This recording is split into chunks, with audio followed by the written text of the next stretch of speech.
মায়ের পেট থেকে বাচ্চা যেমনি ভাবে বের হইলে এই বাচ্চার শরীরে দুনিয়াবি মায়ের পেটের কিছু ময়লা থাকে, কিন্তু গুনাহ নামক ময়লা থাকে না, যেই গুনাহ দিয়া জাহান্নামের আগুনে জ্বলতে হবে। ভাই হাজী সাহেব অমনি ভাবে অমন ভাবে পাক হইয়া বাড়িতে ফিরে। সুবহানাল্লাহ। একদিন টাকা পড়ে যাবে, আপনি খাইতে পারবেন না। একদিন টাকা পড়ে থাকবে, আপনার বিবি আপনার কথা মানবে না। একদিন টাকা পড়ে থাকবে, ছেলে সন্তান আপনার কথার ওভারটেক করবে। একদিন টাকা পড়ে থাকবে, মসজিদের সামনের কাতারে যে আর নামাজ পড়ে ইচ্ছা হবে পড়তে পারবেন না। একদিন টাকা থাকবে, আহলুল্লাহদের সোহবতে যাইয়া খানকায় যা সময় দেওয়ার সময় চাইবেন, কিন্তু সময় পাবেন না।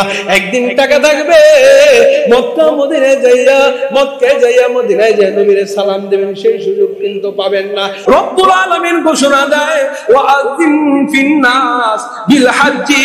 ও ইব্রাহিম, তুমি এবার এই ঘরের ব্যাপারে মানুষদেরকে দাওয়াত দিতে থাকো। ইচমনিউ হে রহেগা আওয়ার হাজারো বুলবুলে, ইচমনিউ হি রহেগা আওয়ার হাজারো বুলবুলে, अपनी अपनी बोलिया सब बोल कर उड़ जाएंगे। मेरे मुहतरम भाइयों, প্রেমের মাস চলতেছে, জিলকদ মাস, প্রেমের মাস। মুমিন বান্দাদের উপর আল্লাহ তাআলা যাদের উপরে টাকা দিয়েছেন, যাদের উপরে যে পরিমাণ টাকা থাকলে হজ ফরজ হয়, আল্লাহর সাথে আল্লাহর ঘরের মেহমানদারি হয়, আল্লাহর ঘরের মেহমানদারি হওয়ার সৌভাগ্য অর্জন করে, এই পরিমাণ টাকা যার কাছে এমন টাকা আছে, দুই বাচ্চাদেরকে 1-2 মাসের টাকার খানা পিনার এই বরণ পোষণের সবকিছু দেওয়া যাইতে পারে। এবার এই মানুষটাও হজে যাবে, এই মানুষটা মাওলা পাকের সাথে দেখা করতে যাবে, প্লেন ভাড়াও ঠিক আছে, প্লেন ভাড়া ভিসা টিসা সবকিছু ঠিক আছে, খানা পিনার টাকাও ঠিক আছে, ওই জায়গায় সফর করে আসবে, যত টাকা পয়সা লাগবে ওইগুলো তার কাছে ঠিক আছে, সবকিছু ঠিক থাকে। এমন এক ব্যক্তি যদি কোনো বান্দা, আল্লাহ তাআলা কোনো বান্দাকে এমন অর্থ দেয়, ওই বান্দার উপর হজ ফরজ হয়। আল্লাহ তাআলা বলেন, ওয়ালিল্লাহি আলান নাসি হজ্জুল বাইতি মান ইসতাতা ইলাইহি সাবিলা। এই আমার বান্দারা, যাদের উপরে এই পরিমাণ টাকা হয়ে গেছে, যারা যে পরিমাণ টাকা হইলে হজ ফরজ হয়, ওই পরিমাণ টাকা হইলে তুমি আমার ঘরে আইসা আমার ঘরে কাবা ঘরের চতুর্পাশে লাব্বাইক আল্লাহুম্মা লাব্বাইক বলে যাও, আমার হাজিরা দিয়া যাও, হাজিরা দিয়া যাও। ওই বান্দা যদি এই বছরে না দেয়, ওই বান্দা যদি পরের বছরে যদি গরিব হয়ে যায়, কিন্তু হজের যে ফরজ হয়েছিল, হজের হুকুমটা তার উপরে থেকে যাবে। হাসরের ময়দানে হজ না করার অপরাধে আল্লাহর কাঠ গড়ায় তার হাজির হইতে হবে। বলেন নাউজুবিল্লাহ। আর কোন বান্দার কাছে যদি এই পরিমাণ টাকা থাকে, তার এই 4-5 লক্ষ টাকা খরচ যাবে, সংসারের জন্য 20-30 হাজার টাকা যাবে। এটা সব কিছু দেওয়ার পরও এমন আল্লাহর অনেক বান্দা আছে, ব্যাংকে 10-15-20 লাখ টাকা আছে, দোকানপাটের ভেতরে কোটি কোটি টাকার বিজনেস আছে, কিন্তু দোকানের মহব্বতে হজে যাইতে পারে না, কিন্তু মায়ের মহব্বতে হজে যাইতে পারে না।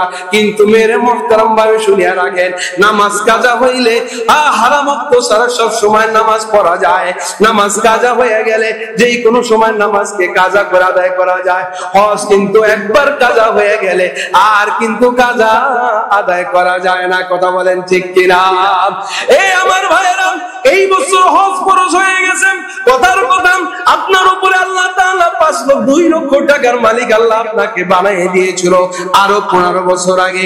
ওই সময় হজ আপনার উপর ফরজ ছিল 30-50 হাজার টাকা হইলে মাওলার ঘর পর্যন্ত ভ্রমণ করে আপনি বাড়িতে চলে আসতে পারতেন, কিন্তু ওই সময় 50 হাজার টাকা দিয়া আপনি হজে যান নাই।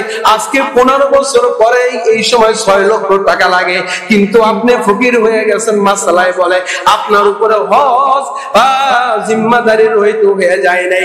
30 বছর আগে, 15 বছর আগে যে হজ ফরজ হয়েছিল 50 হাজার টাকার, আপনি কেন করলেন না? ওই হজ এখন আপনার কাজা করতে হবে। আল্লাহু আকবার বলেন।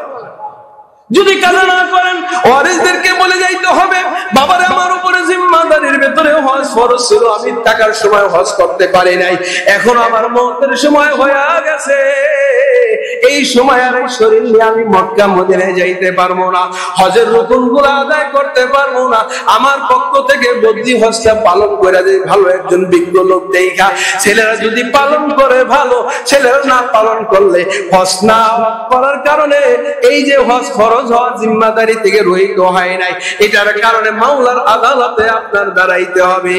কথা বলেন ঠিক কিনা? আমার নবী বলেন, মান হাজ্জা লিল্লাহ ফালাম ইয়ারফুস ওয়ালাম ইয়াফসুক ওয়াজাকা ইয়াউমিন ওয়ালাদাতহু উম্মুহু, কোন বান্দার উপর যদি হজ ফরজ হয়, ও যদি হজ করতে যায়, যদি কোনো অশ্লীল গুনাহের কাজ না করে, বিবির সাথে যদি সময় না দেয়, তাহলে এই মানুষটা রোজাকা ইয়াউমিন ওয়ালাদাতহু উম্মুহু, এই মানুষটা প্লেন থেকে বিমান থেকে নাইমা বাড়িতে গাড়ি দিয়ে আসবে, আয়েশা তার বাড়ির ভিতরে প্রবেশ করবে, সে যেন বাড়িতে প্রবেশ করলো এমন হালাতে, কেমন হালাতে, মায়ের পেট থেকে বাচ্চা যেমনি ভাবে বের হইলে এই বাচ্চার শরীরে দুনিয়াবি মায়ের পেটের কিছু ময়লা থাকে, কিন্তু গুনাহ নামক ময়লা থাকে না, যেই গুনাহ দিয়া জাহান্নামের আগুনে জ্বলতে হবে। হাজী সাহেব অমনি ভাবে অমন ভাবে পাক হইয়া বাড়িতে ফিরে। সুবহানাল্লাহ। এই জন্য আমার ভাইয়েরা, হজ যাদের উপর ফরজ হয়ে গেছে হজে যাইতে হবে। ইব্রাহিম আলাইহিস সালাতু ওয়াস সালামের আল্লাহ তাআলা ইব্রাহিমকে যে ফেরেশতার মাধ্যমে ঘরকে পুনর্নির্মাণ করাইলেন, নূহ আলাইহিস সালামের সময় যেই ঘরটা ভাঙ্গা গেছিল, দুইটা riwayat, ওই প্লাবনের সময় ঘরকে আল্লাহ তাআলা নিচ থেকে না উপর থেকে উঠাইয়া আল্লাহ তাআলা আসমানে নিয়ে গেছিলেন এক riwayat, অথবা এই ঘরটাকে ভাঙ্গা আল্লাহ তাআলা দুনিয়া ছড়াই দিয়েছিলেন, ঘর আর জায়গার ভিতরে ছিল না। ইব্রাহিম খলিলুল্লাহকে আল্লাহ তাআলা ফেরেশতার মাধ্যমে জায়গা চিনাইয়া দিলেন, যেইভাবে হোক জায়গা চিনে ফেললো, ভিত্তিটা চিনে ফেললো। ইসমাইলের মাধ্যমে এবার ইব্রাহিম খলিলুল্লাহ ঘর বানানো আরম্ভ করে দিলেন, ঘরের মিম্বার থেকে শুরু করে ঘর বানানো আরম্ভ হয়ে গেল, তার ডাইনে হলো, বামে হলো, সামনে হলো, পিছনে হলো, ঘর তৈরি হয়ে গেল। রব্বুল আলামিন ঘোষণা দেয়, ওয়াআযিম ফিন্নাস বিল হাজ্জি, ও ইব্রাহিম তুমি এবার এই ঘরের ব্যাপারে মানুষদেরকে দাওয়াত দিতে থাকো। ঘর তৈরি হয়ে গেছে, ও তোমরা এবার ঘরের এই ঘরের জন্য তোমরা হজ করার জন্য আসো, তোমরা কে কোথায় আসো, তুমি এই ঘরের আহ্বান তুমি ইব্রাহিম খলিলুল্লাহ দেওয়া আরম্ভ করে দাও। ইব্রাহিম খলিলুল্লাহ কয়, মাওলা গলা বানাইছো একটা, সাউন্ড দিছো অল্প, এই সাউন্ডে কি আমার সাউন্ড পূর্ব প্রান্ত, পূর্ব, পশ্চিম, উত্তর, দক্ষিণ, এই জায়গার মানুষের কানে কি যাবে নি? কয়েক পরে দেওয়ার জন্য বলছে, তুই দে। দেওয়ার কাজ হইল তোর, দেওয়ার কাজ আর পৌঁছানোর দায়িত্ব হলো আমি রব্বুল আলামিন। এবার ইব্রাহিম খলিলুল্লাহ এবার সকলকে বলে, দুইটা riwayat পাওয়া যায়, মাকামে মাহমুদে দাঁড়াইয়া ইব্রাহিম খলিলুল্লাহ আওয়াজ দিল, হে দুনিয়ার সকল লোক, আল্লাহর ঘর তৈরি হয়ে গেছে, আল্লাহর ঘরের জন্য এবার হজ করার জন্য তোমরা চলে আসো। বলেন সুবহানাল্লাহ। ওয়াযিন ফিন্নাস বিল হাজ্জি ইয়াতুকা রিজালান ওয়া আলা কুল্লি যামিরিন ইয়াতিনা মিন কুল্লি ফাজ্জিন আমিক।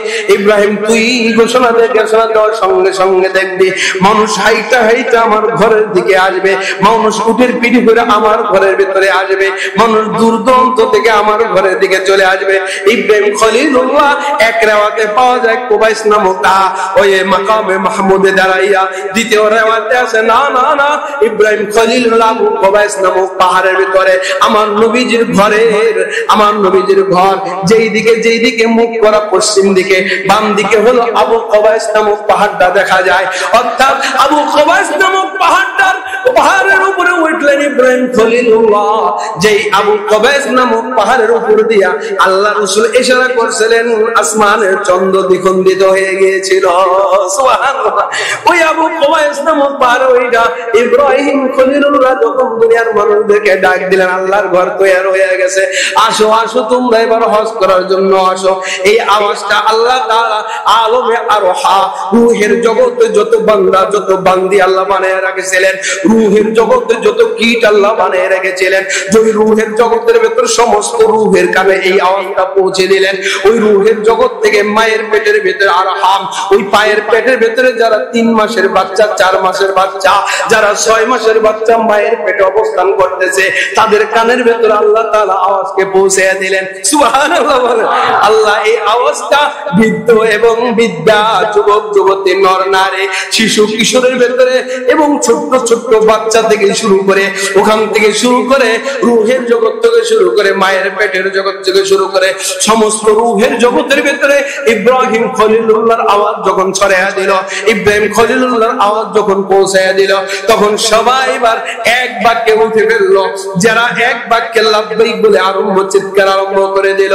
যে রূহটা রূহের জগতে ইব্রাহিম খলিলুল্লাহর আওয়াজ পাইয়া একবার বলেছিল লাব্বাইক আল্লাহুম্মা লাব্বাইক, লাব্বাইক লা শারীকা লাক লাব্বাইক, ইন্নাল হামদা ওয়ান নি'মাতা লাক ওয়াল মুলক লা শারীকা লাক। এটা যদি একবার ইব্রাহিমের আওয়াজ শুনে যদি একবার বলে থাকে, কিতাবওয়ালা বলে এই মানুষটা হাইটা হোক, উঠে হোক, কত বিমানে হোক, আল্লাহ তাআলা তাকে একবার মাওলার ঘর পর্যন্ত পৌঁছায়া দিবে।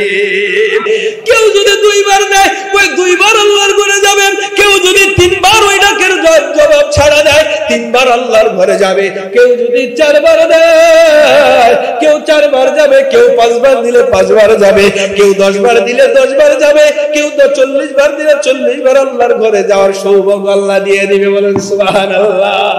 এই জন্য আমার ভাইরা, কেউ টাকা থাকুক বা না থাকুক, রূহের জগতে যদি একবার লাব্বাইক আল্লাহুম্মা লাব্বাইক, লাব্বাইক লা শারীকা লাক লাব্বাইক, ইন্নাল হামদা ওয়ান নি'মাতা লাক ওয়াল মুলক লা শারীকা লাক লাব্বাইক, এইভাবে যদি আপনি একবার যদি বলে থাকেন, ইনশাআল্লাহ আপনার হায়াতের অবস্থায় মাওলা মক্কায় আপনাকে নিয়ে 1 রাকাত নামাজে 1 লক্ষ রাকাতের সওয়াব দিয়া দিবে।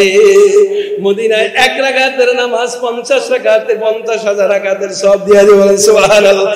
নবীজি আমার বয়ান করেন, ও দুনিয়ার উম্মতেরা শুনে নাও, আমাকে যারা জীবদ্দশায় পাও নাই, মক্কার ভিতরে যারা লাব্বাইক আল্লাহুম্মা লাব্বাইক বইলা আমি মদিনায় আইসা আমার রওজা পাকের চতুর্পাশে আমার রওজার পাশ দিয়া যাই আমার সালাম দিয়েছো, আরে তুমি তো সালাম দাও নাই, আমার জীবদ্দশায় অবস্থায় পাইলে যে সালাম দিতা, ওই সালাম আমি গ্রহণ করে নিলাম। বলেন সুবহানাল্লাহ।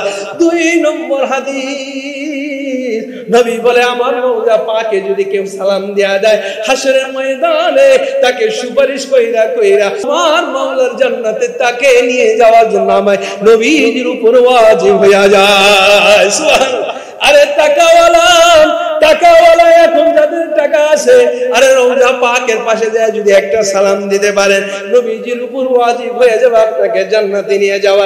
এমন সৌভাগ্যকে হাতছাড়া করেন ভাই। টাকার জন্য আপনি যাইতে পারেন না, একদিন টাকা পড়ে যাবে, আপনি খাইতে পারবেন না। একদিন টাকা পড়ে থাকবে, আপনার বিবি আপনার কথা মানবে না। একদিন টাকা পড়ে থাকবে, ছেলে সন্তান আপনার কথার ওভারটেক করবে। একদিন টাকা পড়ে থাকবে, মসজিদের সামনের কাতারে যে নামাজ পড়ে ইচ্ছা হবে পড়তে পারবেন না। একদিন টাকা থাকবে, আল্লাহর সোহবতে যাইয়া খানকায় যা সময় দেওয়ার সময় চাইবেন, কিন্তু সময় পাবেন না। একদিন টাকা থাকবে, মক্কায় যাইয়া মদিনায় যাই নবীর সালাম দেবেন, সেই সুযোগ কিন্তু পাবেন না। এই জন্য টাকা থাকা অবস্থায়, শক্তি থাকা অবস্থায় আল্লাহর ঘরে যাওয়ার জন্য প্রস্তুতি নিয়ে ফেলেন ইনশাআল্লাহ। অনেক কথা আল্লাহ তাআলা আপনাকে আমাকে এই কথাগুলোর উপর আমল করার তৌফিক দান করুন। সকল বলে আমিন।